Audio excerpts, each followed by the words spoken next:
So let's do an update on the MLP project. But before that, let's talk about today's sponsor. It's GotYour6App.com. What it is an application. You can go in there, get all your up-to-date gun information, all the laws that are going to come down for far cheaper than any other site. Not only that, you can form groups. And inside of these groups, on that app, it's got a panic button you can press. So if you get in deep water, you can press that button and it'll turn the GPS on your phone and hopefully people will come to your aid.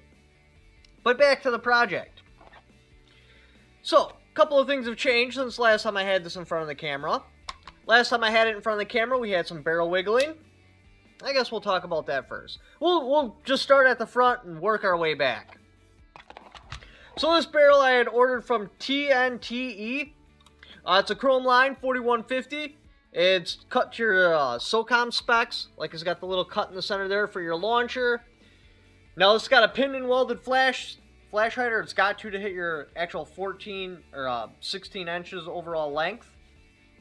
A2 gas block. And I had some wiggling in it. Well, yeah, I suppose I can tell. There's some stuff I don't really want to admit to. Alright, so I had a barrel nut tool. I bought it back in like 06, something like that. It's put on a stupid amount of barrels. Not to mention I even modified the tool so it would also work with AR-10. All it was this little V thing with 2 pins in there, and the pins were so wore out they'd slop all over the place. Anyway, I had tightened it up with that. Well, I couldn't get it tight enough. I mean, I got it tight enough when I first did it, but then I'm assuming as things wore in, because I didn't go to the next step, because it was tight when I got to my first notch where your gas tube goes through, so I just left it there. Well, after doing my bayoneting and shooting, that was no longer tight enough. So my barrel was a little bit sloppy jalopy.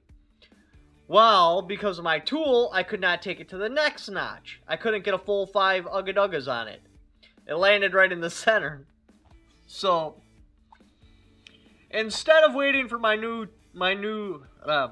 tool to show up, I was just like, hey, we'll just grind that nub right off there. So, I ground off one of the nubs, because that's where the gas tube lined. It turns out almost all handguards index off of your barrel nut. So I couldn't put on a handguard. So it sat without being shot. I finally got a new tool in, which works amazing. I was actually able to like put my knee on there and just and take it over to the next length, to the next little nub. So the barrel no longer wiggles. I have shot it since then. I did throw a 50-yard zero on the aim point. I'm still going to go out to other ranges and confirm my zero. It shot relatively well. I mean, I was rapid firing and I was putting it in we're at 50 yards, remind you. I was putting it in at least an 1.5 inch spot, not taking my time, you know, pew, pew, just ba ba ba ba ba ba ba. So, I will vouch for these TNTE barrels. They're 1-in-7 twist. Like I said, they're cut to military standards. I'll give it my vouch of approval. No chrome came out of it. Everything was good to go. Finally, got the sling swivel on here.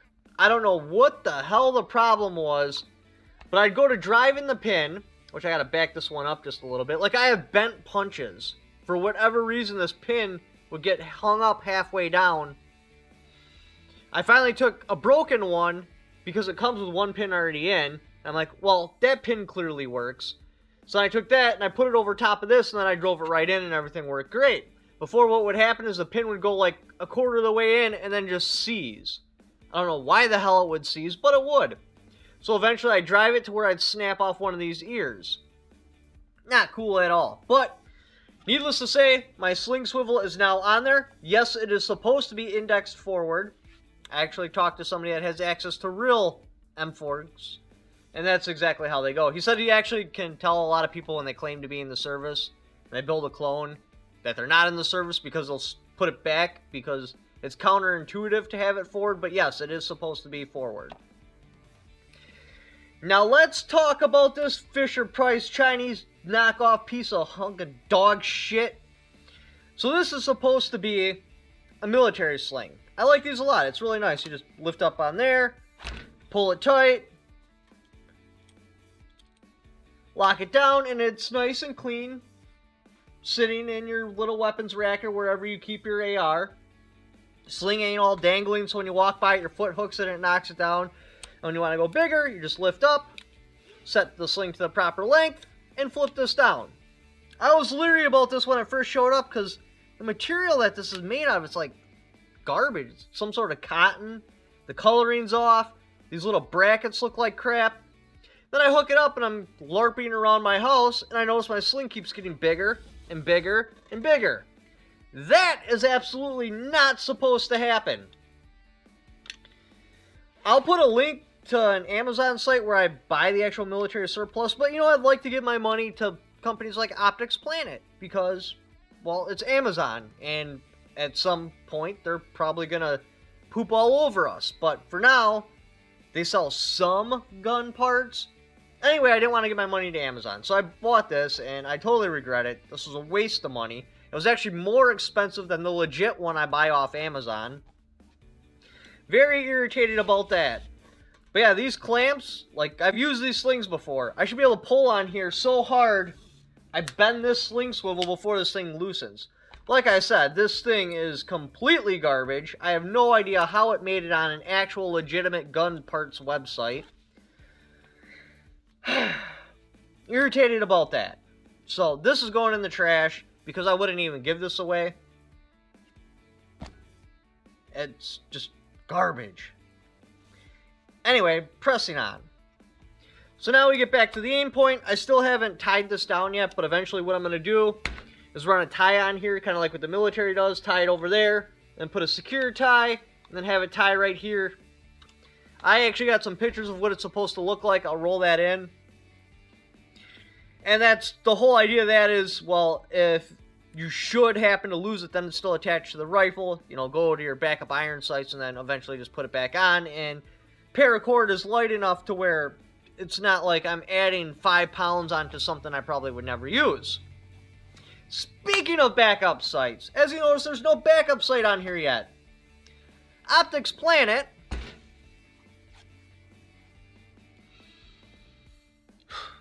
they sold me the backup sight I wanted. It was in stock. I ordered it. It said shipped. Somebody forgot to throw it in the box. Well, the package shows up, no sight in the box. So I contact Optics Planet, and they're like, oh, sorry about our mistake, but now that sight is back ordered. Remember, I ordered this like the beginning of like 2 months ago. So, unfortunately, we cannot ship it right now. The suspected ship date is sometime towards the end of this month, which we'll see because the expected ship date before that was towards the end of last month, which it didn't ship. So I'm still waiting on that. Not happy about that at all. But when that comes, we'll have the backup sight on there. Then I still got to zero the irons. So I got the Foztech Echo trigger in here. What this is, it's kind of like a binary trigger, but it's better because it's got like an auto sear hook in there, so you can't outrun the trigger. On a binary trigger, if you get too quick on the trigger finger, you'll outrun it. The hammer will follow up the bolt carrier. You'll have a dead trigger. This one, if you do move it too fast, instead of having to charge in a new round, all you have to do is pull the trigger all the way to the rear and let it completely go, and then it'll fire again. Self-correcting malfunction, I guess you would call it. But yeah, so you fire, it shoots. And when you let go of the trigger, it shoots. And if you're good, you can use the recoil to reset it and just let off bursts. The biggest complaint I got with this is these selectors. These things are fugly to a level I cannot describe. They're made out of some sort of hard plastic, so I question if it gets really cold, is that plastic going to get brittle and break? They look horrible. I ordered some M4 clone selectors for this. Unfortunately, there is one company, and believe me, I checked, one company only that sells those selectors. That's what the selectors look like right here. I strongly recommend, unless you're buying these selectors because they're the only company that sells it, do not give your money to this company. This is what their customer service policy looks like. So let's just look at their customer service for a second. I'm not going to go through it line by line because it's not in front of me, but I'll just give you the brief synopsis. It says, we do not offer customer service in any way, shape, or form.